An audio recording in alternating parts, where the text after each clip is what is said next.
برکت کا افسانہ، یہ افسانہ ہے روزہ دار کی قسمت کا افسانہ،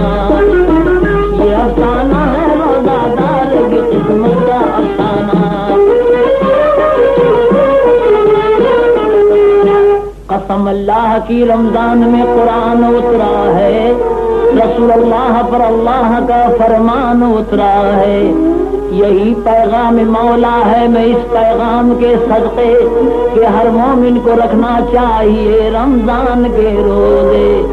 یہ خاطر ہے نمازی متقی پرہیزگاروں کی، سنا کرتا ہے خود مولا دعائیں روزہ داروں کی۔ روایت میں ہے یوں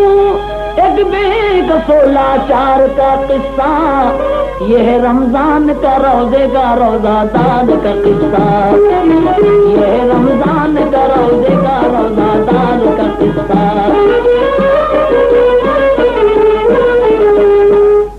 مدینے میں رہا کرتی تھی ایک مجبور دکھیاری، مقدر کی ستائی اور غم و آلام کی ماری،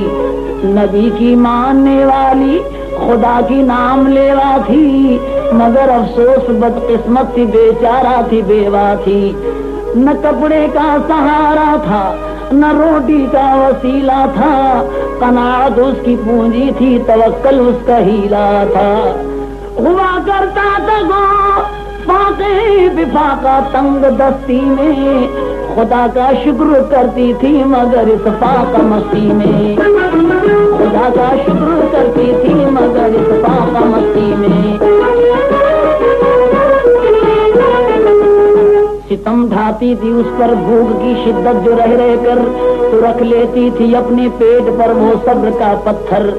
غضب یہ ہے کہ اکثر بھوک سے بے ہوش رہتی تھی، مگر اس بات سے ہر حال میں خاموش رہتی تھی، اسے بغیر جی سے مانگ کر کھانا نہ آتا تھا، کہ اس دنیا کے آگے ہاتھ پھیلانا نہ آتا تھا،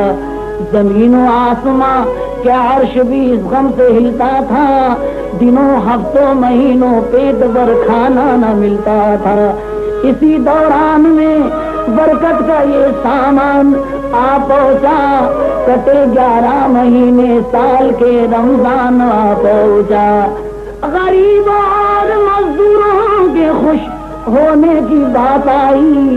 خدا کے فضل سے رمضان کی پھر چاند رات آئی،